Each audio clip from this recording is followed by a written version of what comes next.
meus irmãos, que bom estarmos juntos mais uma vez para o nosso estudo do Evangelho segundo o Espiritismo.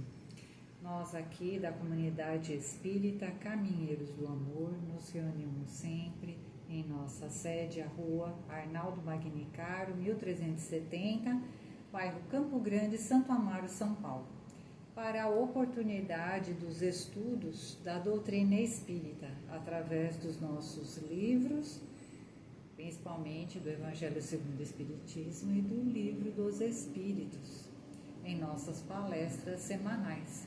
E aqui estamos nós, para darmos continuidade. E antes que comecemos, vamos fazendo a nossa prece, pedindo a bênção do Mestre Jesus, da espiritualidade amiga, dos nossos irmãos que nos acompanham, nos assistem, benfeitores individuais, que possamos aqui ter a condição do entendimento das lições trazidas para depois fazer a nossa boa prática. Assim, aqui estamos nós, querido Jesus, para mais uma oportunidade de aprendizado. Ilumina o nosso pensamento, aquece o nosso coração, para que essas palavras, essas lições simples e muito amorosas possam fazer parte do nosso cotidiano, através dos nossos sentimentos, dos nossos pensamentos, da nossa fala e das nossas ações. Abençoa, sim, Senhor, todo o nosso ser, que possamos colocar em prática a fraternidade, a caridade, as lições importantes do amor. Que assim seja, graças a Deus e a Jesus. E aqui vamos nós, estamos no capítulo 8, Bem-aventurados os puros de coração, que na fala de Jesus, lá nas bem-aventuranças, tem mais um complemento. Se diz assim: bem-aventurados os puros de coração, porque verão a Deus. E aqui a gente vai destrinchando as palavrinhas. Bem-aventurados significa a mesma coisa que felizes. Então, felizes os puros de coração, porque verão a Deus. Puros de coração. O que significa ser puro de coração? Aquele irmão, um de nós, né, que se esforça para entender o Evangelho de Jesus e vem trabalhando dentro de si os grandes monstros, né, que são o orgulho e o defeito que atrasam a nossa existência. Então, aqueles que ali estão trabalhando com o Evangelho de Jesus estão fazendo a purificação do seu coração, tirando devagarinho, dia a dia, oportunidade a oportunidade, a malícia, a inveja, a cobiça, o materialismo, a competição, as diferenças, e vai trazendo para dentro de si, ocupando esses lugares vazios desses velhos hábitos, trazendo para si aquilo que realmente é importante, o amor, o reconhecimento da fraternidade, o bem-querer, o querer cuidar do outro como quer cuidar de si também. Os puros de coração, eles são simples e humildes. Então, aqui Jesus está dando para a gente um roteiro da felicidade. É óbvio, né, que para aqueles que exercitam, ou aqueles que mais para frente, né, porque nós estamos num estágio aqui embaixo, aqueles que mais para frente conseguem ter a pureza de coração, esses realmente conseguem ver a Deus. E o que é ver a Deus? Sentir a paz e a felicidade verdadeira.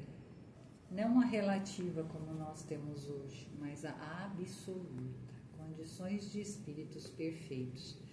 E Jesus, como é nosso mestre, ele está dando aqui a cartilha para a gente ir devagarzinho, como a gente já fez, né? Lá quando estávamos nos alfabetizando, ir devagarinho, com as letrinhas do amor, com os exercícios, aprendendo trazer essa pureza para o nosso coração. Muito bem, e hoje, dentro deste capítulo 8, o nosso objetivo é o estudo dos itens 11 e 12, que tem como título Escândalos, cortar a mão. Escândalos, cortar a mão. Então, a gente vai aqui nesses dois itens buscar entender o que Jesus está trazendo para nós. A gente já sabe como que Kardec trabalha os capítulos, ele sempre traz uma passagem do Novo Testamento, e em cima dessa passagem do Novo Testamento é que a gente tem toda uma reflexão em cima daquela mensagem de Jesus, né? Nessa passagem que o Kardec escolhe, até mesmo orientado, né, porque ele tinha a intuição, então ele é orientado pelo plano espiritual a escolher determinadas passagens. Ele escolhe uma passagem onde Jesus vai escolher palavras fortes. Então, sim, nessa passagem que depois nós vamos ler, vai trazer a palavra escândalo, vai trazer a palavra cortar a mão, vai trazer a palavra inferno, fogo do inferno e outras tantas palavras. E a gente já conhece a didática de Jesus, né? E nós espíritas, estudantes, né, da doutrina espírita, a gente tem que dar graças a Deus, porque já se foi-se o tempo da gente ficar restrito às palavras. E fazíamos uma grande confusão dos ensinamentos de Jesus quando nos apegávamos ao texto, às palavras, não dava para entender. E a doutrina espírita, o Consolador Prometido, veio nos trazer essa grande oportunidade, essa luz sobre os ensinamentos de Jesus, para nos mostrar exatamente o que é que Jesus estava querendo falar naquele momento. E por que ele usou as palavras daquela forma, de forma tão forte, tão firme. Era exatamente para chamar a atenção daquele povo naquele momento e de toda a humanidade durante todos os tempos. Porque Jesus, como mestre, conhece muito bem os alunos que ele tem aqui na escola Planeta Terra. E ele, lógico que sabe, né, que o aluno é o mesmo. O tempo muda, mas somos o mesmo espírito em processo de evolução e passíveis de erro ainda. Então, essa fala de Jesus, ela é uma advertência, vocês vão ver depois quando a gente for ler, né? E ela tem que vir com palavras fortes, para que a gente realmente fale, opa, Jesus está mostrando aqui uma bandeira vermelha para nós, chamando realmente a nossa atenção. Mas vamos aqui devagarinho, como nós falamos, né? Pegando palavrinha por palavrinha, como já fizemos lá com o título do capítulo. Então, o que quer dizer a palavra escândalo? Qual a origem? Escândalo, a palavra tem origem no grego. E na sua origem ela quer dizer obstáculo ou armadilha. Quando a gente vai procurar lá na Wikipédia, aparece para nós assim, a definição de escândalo: fato ou acontecimento que contraria e ofende os sentimentos, as convenções morais ou religiosas, ato que envolve tumulto. Então a gente já vê que escândalo por si mesmo é uma palavra pesada, né?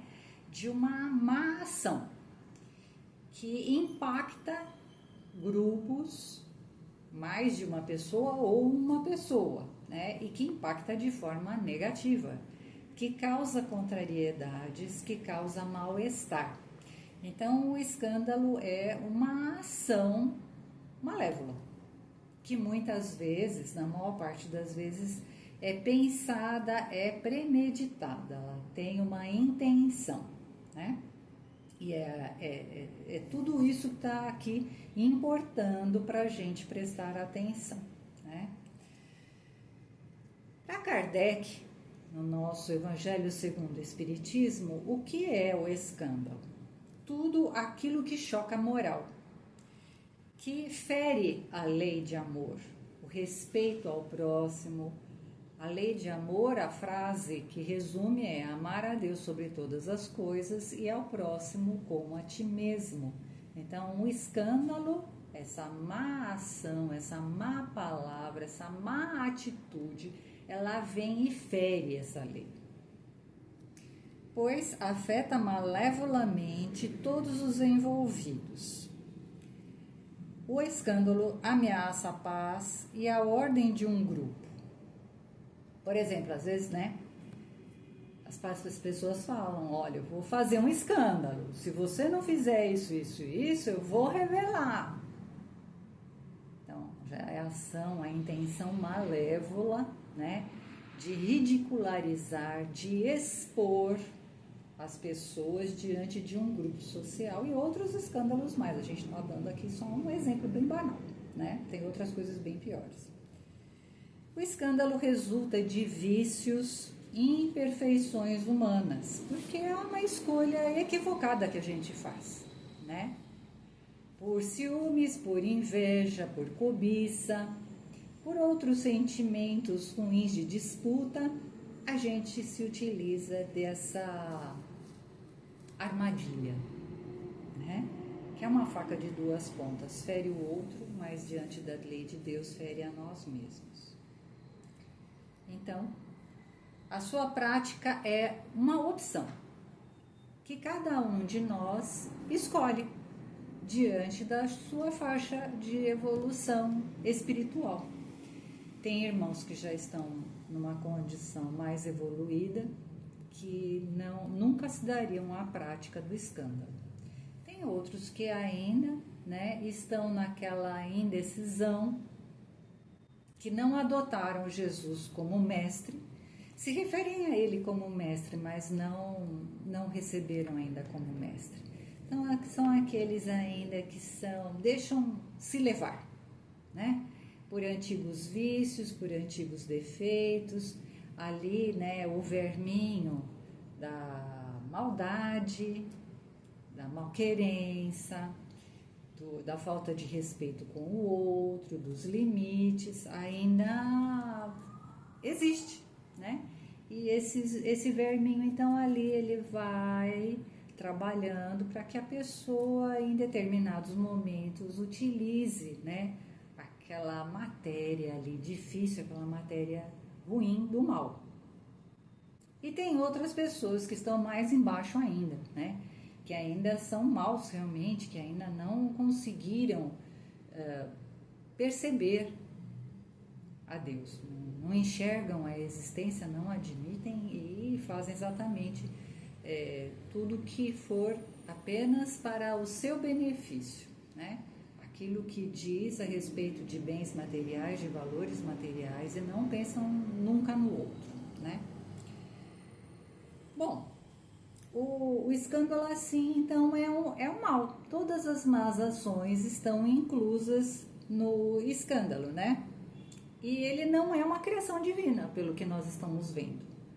O escândalo e as más ações, as más palavras também, elas são criações humanas, muitas vezes equivocadas, né?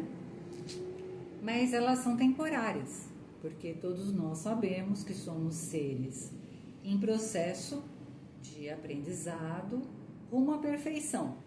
Então, essa condição do escândalo, das más ações, das más palavras, ela tem um tempo determinado. Quando nós assumimos que somos alunos do Mestre Jesus e pegamos essa cartilha do amor e realmente exercitamos no dia a dia, nós não damos mais vazão ao escândalo. Ele até pode surgir naquela vontade, porque é isso que a gente precisa entender. Como somos seres que já passamos muitas encarnações pelo erro, né? Pelas opções enganosas, pela prática do escândalo, muitas vezes a gente traz aquela reminiscência, né? Como se fosse um resto desse perfume ruim. E em determinadas situações, ele quer surgir, né? Aquela coisa de expor o outro ao ridículo, de mostrar e falar o defeito do outro, de criticar a pessoa aos gritos na frente de outros. Então, a atitude ruim mesmo, que prejudica o semelhante com a intenção de prejudicar. Então, isso muitas vezes ainda vem à tona. O que está por detrás disso? É o nosso orgulho, o nosso egoísmo, o nosso personalismo, todos esses ismos que não servem mais para nós. Então, a gente precisa ficar atento, né? Quando isso começar a tentar aflorar, a gente diz, opa, não, porque isso não combina, né? Por isso que Jesus, na condição do Evangelho, ele pede sempre pra gente calma, paciência, foco, né? Naquilo que você, no objetivo que você está buscando. Se o teu objetivo é se melhorar, então foco nesse objetivo. E todas as tentativas que aparecerem ao contrário, que não combinarem com esse teu objetivo maior, larga elas de lado, porque não vão te fazer bem. Pelo contrário, vão te fazer muito mal, né? Então, o mal é temporário, né? Nós somos seres criados para a perfeição. E Jesus não vai desgrudar da gente, enquanto a gente não fizer a nossa parte. Ele mesmo colocou no evangelho dele, que ele vai atrás da última ovelha. Então, é melhor a gente fazer a nossa lição. Então, como a gente falou aqui, Jesus, nessa passagem, ele vem nos alertar contra essa questão ainda, né, da gente não buscar se corrigir, de dar vazão a esses velhos hábitos, a esses velhos costumes. E nos adverte, né, contra os maus atos, as más palavras e as suas consequências também, nos colocando frente a frente com a lei divina, né, dizendo pra gente, olha, existe sim o livre-arbítrio, as escolhas, mas dentro da escola divina, dentro do mundo, existem regras, não é? E não é assim que a gente pode ficar muito à vontade. Quebrar o vidro da escola, destruir os mobiliário, né? Prejudicar o amiguinho que está lá com a gente estudando, não é bem assim. A gente até pode escolher fazer dessa forma, mas existem regras, existem leis que vão colocar a gente no devido lugar, não por punição, mas por misericórdia, nos dando a oportunidade de crescer, evoluir no bem e sermos seres perfeitos. É isso que a gente tem que entender. As leis divinas, a lei de ação e reação, que é essa lei que nos coloca no devido lugar quando praticamos o mal, ela não é uma lei punitiva, ela é uma lei de misericórdia. É Deus dando oportunidades para que possamos melhorar, para que possamos viver felizes, porque não é isso que ele fala aqui? Bem-aventurados os puros de coração, porque verão a Deus, encontrarão a paz, o amor e a felicidade. Somos nós que ainda somos semelhantes àquela criança birrenta, que o professor manda fazer a lição e a criança se joga no corredor ali da sala de aula e bate os pés. Prejudica todos os amiguinhos, né? Para toda a classe, deixa todo mundo assustado. Aí vem o professor e fala para ele, olha, não adiantou, porque você vai ter que fazer a sua lição. Pode levantar do corredor, sentar na carteira e vai fazer a lição. Então, é isso, né? Nós nos assemelhamos muito a crianças pequenas ainda em termos espirituais. E assim é que funciona a pedagogia divina, né? Por muito nos amar, Deus, o nosso Criador, nos dá muitas oportunidades. Ele vai nos dando chances de aprendizado, né? E nós muitas vezes vamos desperdiçando essas chances. Chances leves, tranquilas, que dá para a gente realizar. Só que, como em tudo, existe um ponto final, né? Então, quando a gente vai deixando as oportunidades passar, né? Quando a gente não repara que existem regras, existem leis para o respeito com a vida do outro, para com respeito às coisas do outro, para conosco mesmo, para com as coisas de Deus.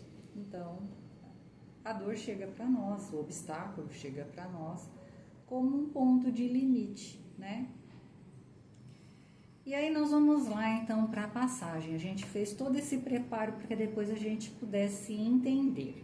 Então, diz assim: o que escandalizar, porém, a um destes pequeninos? E quem são os pequeninos? Pequeninos são todos os irmãos que buscam o acolhimento, que buscam conhecer a vontade de Deus, que buscam o caminho da casa do Pai, porque muitas vezes, como nós, quantos irmãos que não fazem a opção pelo erro e depois de tanto sofrer, verificam que erraram e que querem encontrar o caminho correto novamente. Então, muitas vezes são os viciosos, os malfeitores, não é? E todos aqueles que precisam de acolhimento, até nós mesmos, porque nós somos seres ainda que erramos, que caímos diante das oportunidades que Deus nos dá.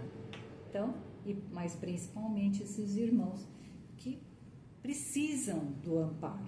Então, Jesus fala aqui, né? O que escandalizar, porém, a um desses pequeninos que creem em mim, melhor lhe fora se pendurasse ao pescoço um mó de atafona. Mó de atafona é uma pedra de moinho, aquela pedra antiga lá que girava e moía os grãos de trigo, e a lançasse no fundo do mar, ou seja, né? Ai do mundo por causa do escândalo, porque é necessário que sucedam escândalos. E aí a gente tem que fazer uma paradinha aqui, né? E por que é necessário que hajam escândalos? A necessidade da grande escola, porque nós estamos sempre aprendendo um com o outro, né?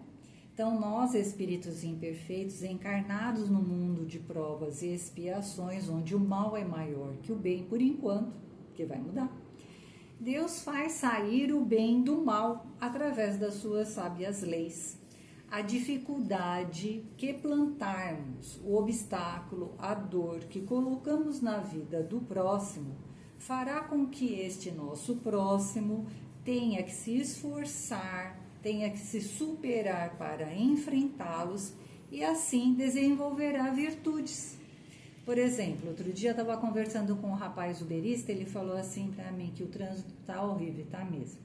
Aí ele falou, sabe minha irmã, outro dia eu queria entrar numa avenida grande, cheia de movimento, e depois de muito custo eu consegui entrar. Quando eu entrei, passou por mim um motociclista, que ele buzinou, e eu fiquei tão assim que eu comecei a buzinar também para ele. Aí disse que o motociclista parou, emparelhou com ele e falou assim para mim, mas você não viu que eu estava buzinando? E aí esse uberista falou para ele, eu vi sim, eu até achei que você fosse um conhecido meu e por isso estava buzinando, eu também buzinei para você para te dizer oi. Quando ele falou isso para o motociclista perdeu, né, toda aquela empáfia de dizer que o outro não podia entrar naquela avenida, né? E aí o motociclista foi embora rindo e o uberista seguiu feliz para a vida dele. Então, assim, às vezes, muitas vezes, a dificuldade que o outro planta no nosso caminho serve para que a gente possa se superar e evoluir. E esse uberista falou para mim, eu estou aprendendo a lidar com as dificuldades. Eu aprendi com essa experiência e vou começar a usá-la mais vezes. O bom humor, a criatividade para lidar com a dificuldade que o outro coloca na minha vida. E com a prática, o desenvolvimento dessas virtudes que a gente vai fazendo, né, por causa das dificuldades que os outros plantam, a gente vai evoluindo.